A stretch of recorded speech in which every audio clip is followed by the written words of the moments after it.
Welcome to my YouTube channel. आज का जो हमारा लेक्चर है वो है लेक्चर नंबर 4, सीक्वेंस का लेक्चर नंबर 4 है। अगर आप लोगों ने लेक्चर नंबर 1, 2 और 3 नहीं देखा है तो मेरा आपसे रिक्वेस्ट है आप जाके पहले उसको देख के फिर आप यहाँ पे आएंगे तो आपको लेक्चर नंबर 4 समझ में आएगा। ठीक, अगर आप इस चैनल पर नए हैं तो प्लीज़ चैनल को सब्सक्राइब कर लीजिए, लाइक कर दीजिए इस वीडियो को, कॉमेंट कर दीजिए यदि कोई आपका कोई निर्देश हो मेरे लिए, और शेयर करना ना भूलिए अपने उन फ्रेंड्स के साथ जो चाहते हैं कि फ्री एजुकेशन उनको मिले। जो कंटेंट आपको पेड में नहीं मिल पाएगा वो मैं फ्री में देने का प्रयास कर रहा हूँ। ठीक, यदि मेरा प्रयास सार्थक रहा तो आप मुझे लाइक, शेयर और कमेंट करके बताइए। ठीक, चलिए चालू करते हैं आज आपकी क्लास। आज की क्लास में हम लोग जो पढ़ेंगे वो पढ़ेंगे convergent, divergent and oscillatory sequence. ठीक, सबसे पहला जो हमारा टॉपिक है आज का दैट इज़ कन्वर्जेंट सीक्वेंस। आज का जो हमारा टॉपिक है पहला बेसिक फर्स्ट सेमेस्टर में वो है हमारा कन्वर्जेंट सीक्वेंस। ठीक, देखिए कन्वर्जेंट सीक्वेंस क्या होता है, हम लोगों ने डेफिनेशन पढ़ी थी लिमिट की मोटा मोटा तौर पे बता देता हूँ। हम लोगों ने एक डेफिनेशन पढ़ी थी, इसको कहते हैं लिमिट की डेफिनेशन। कही थी ना, कही थी। जिसने जो पहली बार देख रहा है वो या तो अपनी बुक से पढ़ ले लिमिट की डेफिनेशन क्या होती है, नहीं तो मैंने एक्सप्लेन किया हुआ है प्रीवियस लेक्चर्स में। आप लेक्चर प्रीवियस वाले देखेंगे तो आपको पता चल जाएगा कि यहाँ एक्सप्लेन किया है। लिमिट की डेफिनेशन को ही दूसरे वर्ड में जब लिख देंगे तब वो बन जाएगी कन्वर्जेंट सीक्वेंस की डेफिनेशन। दूसरे वर्ड में कैसे, देखो उसमें हम बताएंगे उसमें हम क्या बता रहे हैं, देखिए अ सीक्वेंस, आराम से समझिएगा, थोड़ा समझ में आ जाएगा आपको, मैं पूरा समझाने का प्रयास करूँगा। A sequence SN is said to be a sequence SN is said to be convergent sequence कब कहलाएगी? If for given epsilon is greater than 0 there exists a positive integer n such that n की जगह m लिख लो। ठीक, तो आपको दिक्कत नहीं होगी। such that ऐसा कि Sn minus L to the mod is less than 0 for all n is greater than or equal to m। इस डेफिनेशन का मतलब क्या, पहले हम ये समझेंगे। ठीक, हमसे कहा गया यहाँ पे एक एप्सिलॉन होगा, कोई गिवन एप्सिलॉन के लिए, एप्सिलॉन के लिए एक पॉजिटिव इंटीजर एग्जिस्ट करता है। सुनिए आपने, for epsilon there exist a positive integer which is m। और m क्या है, m से बड़ा ही n लेना है। थोड़ा समझिएगा, m से बड़ा n लेना है और n क्या है, सीक्वेंस के टर्म को डिफाइन करता है। Sn क्या है, Sn क्या डिफाइन करता है, nth टर्म ऑफ सीक्वेंस, यही डिफाइन करता है। nth टर्म ऑफ सीक्वेंस कौन डिफाइन करता है, वो डिफाइन करता है Sn। ठीक, अब मैं कह रहा हूँ जो n है वो ग्रेटर देन है और इक्वल टू है m से, मतलब एप्सिलॉन कोई ऐसी क्वांटिटी है जिस पे डिपेंड करता है m और m से बड़ा होता है n। उस n पर Sn की जो L लिमिट होगी वो अगर एग्जिस्ट कर रही है, मतलब L अगर, मतलब Sn की जो लिमिट L है वो एग्जिस्ट कर रही है, और ये क्या है, L है फाइनाइट रियल क्वांटिटी। अगर ये फाइनाइट रियल क्वांटिटी है तो ये लिमिट एग्जिस्ट करेगी। जब ये लिमिट एग्जिस्ट करेगी then we can say that the given sequence is convergent. इसको मैं दोबारा कैसे लिख सकूंगा, मैंने कल बताया भी था, प्रीवियस लेक्चर में बताया था, ये मॉड की प्रॉपर्टीज़ होती है। नहीं बताया था तो अब सुन लीजिए, शायद मैं बताया भूल गया हूँ। मॉड की प्रॉपर्टी होती है, जब ये मॉड ब्रेक होता है तो ये बनाता है minus epsilon greater than Sn minus L less than epsilon. ठीक, ये मॉड की प्रॉपर्टी होती है। मॉड जब ओपन करते हैं लेस देन इक्वल टू में वैसे ही ओपन होता है। ठीक, तो इससे हम लोगों ने क्या बनाया था, हम लोगों ने कहा था कि हम L जोड़ देंगे तीनों तरफ, L जोड़ देंगे तीनों तरफ, L जोड़ देंगे तीनों तरफ, तो Sn less than greater than, यहाँ L माइनस एप्सिलॉन आ रहा, यहाँ L प्लस एप्सिलॉन आ रहा। मतलब क्या है कि Sn का जो रेंज है, Sn क्या होता है, रेंज ही तो होता है, रेंज सेट, रेंज इंटरवल, जो रेंज है वो लाई कर रहा है, ओपन इंटरवल रहेगा, L माइनस एप्सिलॉन से L प्लस एप्सिलॉन लाई कर रहा है, where epsilon is a positive real number, positive real number and tending towards zero. एक ऐसा रियल नंबर है जो हमेशा ज़ीरो की तरफ जाता हुआ प्रतीत होता है। मतलब when it tends towards zero then we say that Sn tend towards L minus 0, L plus 0, it implies that Sn tends toward L। अब देखिए कितनी बड़ी बात आ गई यहाँ से क्या निकला कि epsilon when epsilon tending towards zero, जब वो ज़ीरो की तरफ जाता हुआ प्रतीत होगा तो उस समय हम ये बता सकते हैं, जब ये ज़ीरो की तरफ जाता हुआ प्रतीत हो रहा है तो ये जो ये इंटरवल्स हैं, ये भी तो ज़ीरो की तरफ जाते हुए प्रतीत होंगे एप्सिलॉन, ये भी तो प्रतीत होंगे। तो ज़ीरो में कुछ भी माइनस करेंगे, ज़ीरो से कुछ भी ऐड करेंगे, मतलब ये जो लिमिट है वो एल की तरफ जाती हुई प्रतीत होगी। ये इस डेफिनेशन को कहते हैं epsilon delta difference, sorry epsilon delta definition. उस समय डेल्टा में क्या हो जाता है, यहाँ पे पॉजिटिव इंटीजर होता है जिसको कहा जाता है डेल, तो यहाँ पे क्या आ जाता है डेल, तो वो एप्सिलॉन डेल डेफिनेशन है। ये जो डेफिनेशंस आती हैं, ये डेफिनेशन आती है लिमिट के बेसिस पे। लिमिट के बेसिस में क्या कहने का मतलब है कि इसको हम ये भी लिख सकते हैं कि limit n tending to infinity Sn is equal to L। ये डेफिनेशन मतलब ये स्टेटमेंट और ये जो स्टेटमेंट लिखा है दोनों ही सही है, दोनों ही एक दूसरे को कॉम्प्लीमेंट करते हैं, मतलब दोनों ही एक दूसरे के मतलब काटेंगे नहीं, ये सेम स्टेटमेंट है, गलत कुछ भी नहीं, ठीक। तो दैट इज़ कन्वर्जेंस सीक्वेंस। अब जैसे मैं एग्जांपल ले लूँ एक, what will be the example, example black से लिखता हूँ, that Sn is equal to 1/n so that the sequence is convergent or not, so that the sequence is convergent or not, ठीक। तो एप्सिलॉन डेल से भी कर सकते हैं इसको, कोई दिक्कत नहीं है, परेशान होने वाली कोई बात है नहीं है, ठीक। लेकिन अगर एप्सिलॉन डेल से नहीं करना है, सॉरी एप्सिलॉन डेल से ही करना है, तो क्या करेंगे, देखो हम लेंगे, फिर वही सॉल्व करना स्टार्ट करेंगे कि for given epsilon is greater than 0, हम क्या करेंगे, एप्सिलॉन लेंगे, वो कैसा होगा, ग्रेटर देन 0। वी हैव, यहाँ पे हम वैल्यू लेके चलते हैं 1/n minus 0 to the mod, हमने ये लिया, less than epsilon implies that 1/n less than epsilon, that is n is greater than और equal to n is greater than 1/एप्सिलॉन, ये दूसरा। अरे या तो ये रेसिप्रोकल किया, रेसिप्रोकल जब भी इनइक्वलिटी में माइनस से मल्टीप्लाई करते हैं तो सब तब साइन इंटरचेंज होता है। जब किसी भी इनइक्वलिटी को जब हम मैं कहूँगा इसको रेसिप्रोकल कर देंगे, बोथ साइड रेसिप्रोकल जब करेंगे तब भी इनइक्वलिटी का साइन चेंज हो जाता है, ठीक। तो हमने लिया positive integer m, a positive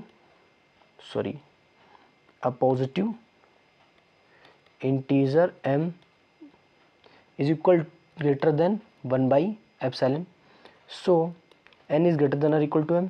इस वाले से जो आएगा वो ये वाला स्टेटमेंट आएगा, क्योंकि इससे भी बड़ा ये इससे भी बड़ा है, क्या पता इसके बाद वाला जो नंबर है वो दोनों बराबर हो, इसलिए यहाँ इक्वल का साइन लगा हुआ है, यहाँ क्या लगा है, इक्वल का साइन लगा हुआ है। सो वी हैव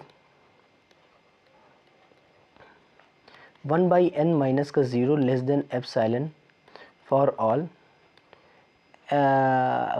ऑल की n इज ग्रेटर देन और इक्वल टू m, यही है कि नहीं, ये वाला स्टेटमेंट, इस वाले स्टेटमेंट से ये आ गया। अब ये वाली डेफिनेशन किसको बताती है, कन्वर्जेंट सीक्वेंस को। So sequence 1/n converges towards L, L की तरफ कन्वर्ट होता है टुवर्ड्स L। अब ये L क्या है, टुवर्ड्स 0। ये जो लिमिट कन्वर्ज होगी या ये जो सीक्वेंस कन्वर्ज होगा, वो सीक्वेंस कन्वर्ज होगा कहाँ पे, 0 पे कन्वर्ज होगा। मतलब जब n टेंड करेगा इन्फिनिटी की तरफ तो जो 1/n है जो सीक्वेंस है वो भी टेंड करेगा की तरफ 0 की तरफ, जैसे ही मतलब साइमल्टेनियसली एक दूसरे को ये टेंड कराएंगे। ठीक, आगे आती है थ्योरम हमारे पास, कन्वर्जन सीक्वेंस हो सकता है पूरा हो जाए। आगे आती है हमारे पास एक थ्योरम जिसको कहते हैं हम थ्योरम नंबर 1। इस थ्योरम को ज़्यादा खास नहीं है, लेकिन हाँ ये याद रखना है, मतलब थ्योरम का स्टेटमेंट याद रखना है, ज़्यादा खास नहीं है लेकिन आती है। A sequence can not converges more than one limit, more than one limit। इसका मतलब क्या है, the limit of the sequence is always unique. हमारे पास लिमिट ऑफ सीक्वेंस क्या है, ऑलवेज क्या है, यूनिक है। ठीक, तो हम लेके चलेंगे यहाँ कंट्राडिक्शन मेथड लगेगा, आप लोगों को पता ही है। यहाँ जो मेथड लगता है वो कैसा मेथड लगता है, कंट्राडिक्शन मेथड।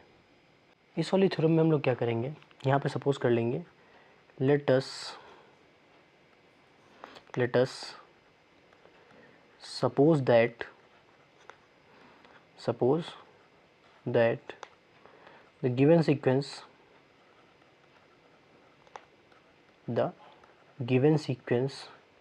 Sn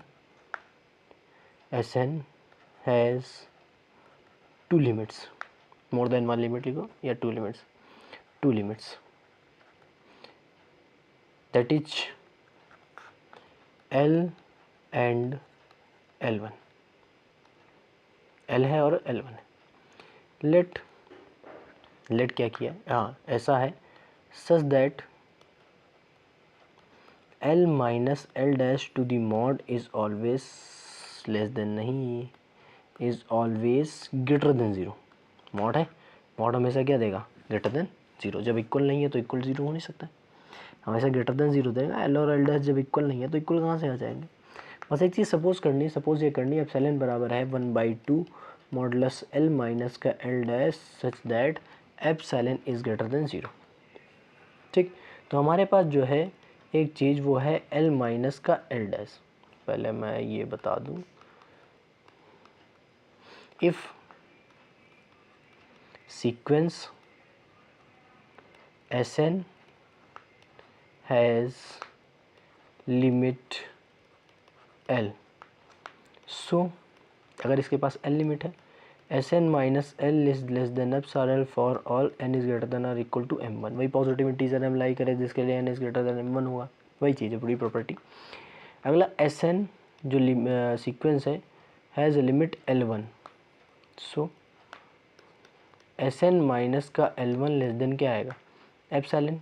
एप्सिलॉन को हम जो मन हो वो ले सकते हैं, देखो यहाँ पे जोड़ रहे हैं, इसीलिए हमने क्या लिया, एप्सिलॉन/2।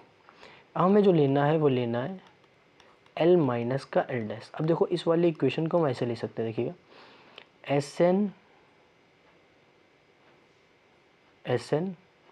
L माइनस L डैश है, Sn माइनस L और Sn प्लस L में कैसे चेंज करेंगे इसको, हाँ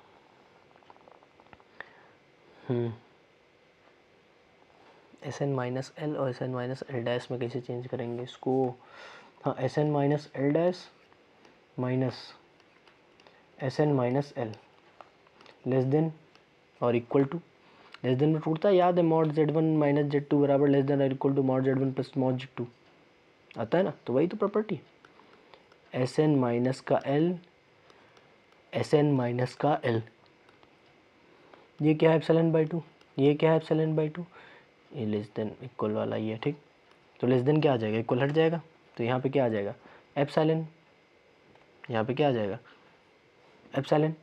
इसको एप्सिलॉन मान लिया, चलो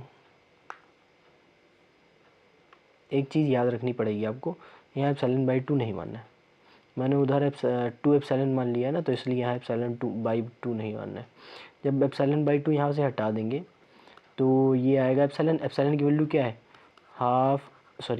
L माइनस L डैश। अब देखो ये जो लिखा हुआ है वो क्या लिखा हुआ है, ये जो इक्वेशन लिखी हुई है हमारे पास, ये इक्वेशन लिखी हुई है, थोड़ा सा अगर आप देखेंगे कि mod L minus L dash is less then mod L minus L dash. अब इसकी अगर बात की जाए, it is not true for any condition. जब ये सही नहीं है तो मतलब क्या है, it is always, it is ये है नहीं, हेंस और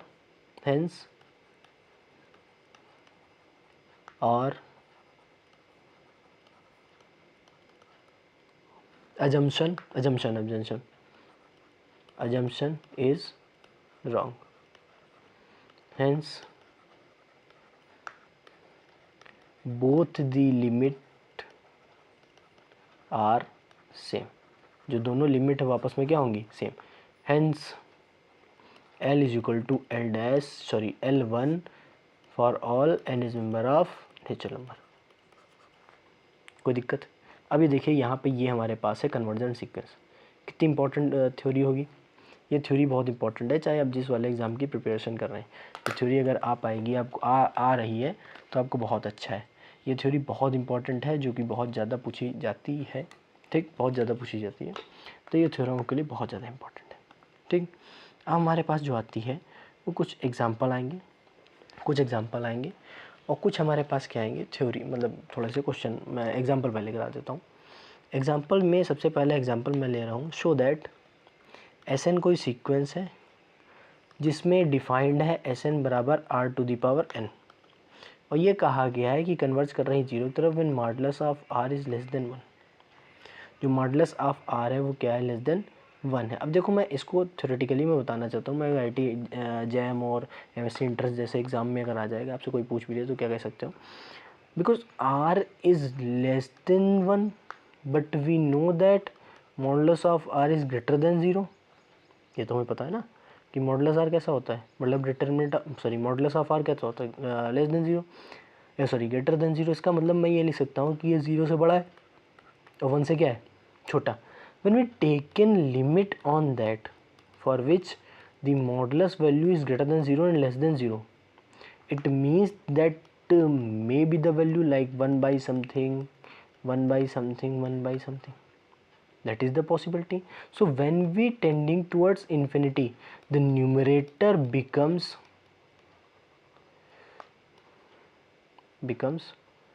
much very higher than denominator, so that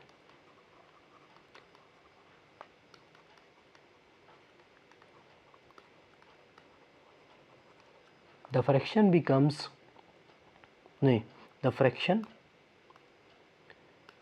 tending towards 0। अगर r की वैल्यू 1 से छोटी है और 0 से बड़ी है तो मैं ये कह सकता हूँ जो नंबर होगा, मतलब n टेंडिंग टू इन्फिनिटी पे जो नंबर होगा उसकी वैल्यू टेंडिंग होगी टूवर्ड्स 0। टेंडिंग किधर होगी, टूवर्ड्स 0, क्योंकि r की वैल्यू जिस पे हम पावर लगा रहे हैं टेंड्स टू इन्फिनिटी, वो वाली वैल्यू जो है वो 0 और 1 के बीच में। 0 और 1 के बीच का मतलब कोई ना कोई फ्रैक्शन होगा पॉजिटिव। जब कोई ना कोई पॉजिटिव फ्रैक्शन है तो उसमें अगर देखा जाएगा तो डिनोमिनेटर बड़ा होता है, न्यूमरेटर छोटा होता है। डिनोमिनेटर में को मल्टीप्लाई जब हम लगातार करते जाएंगे तो डिनोमिनेटर बहुत लंबा बन जाएगा और न्यूमरेटर बहुत छोटा हो जाएगा। इसी कारण से बहुत बड़ा नंबर जब बहुत छोटे नंबर को डिवाइड करता है तो वो बन जाता है लगभग 0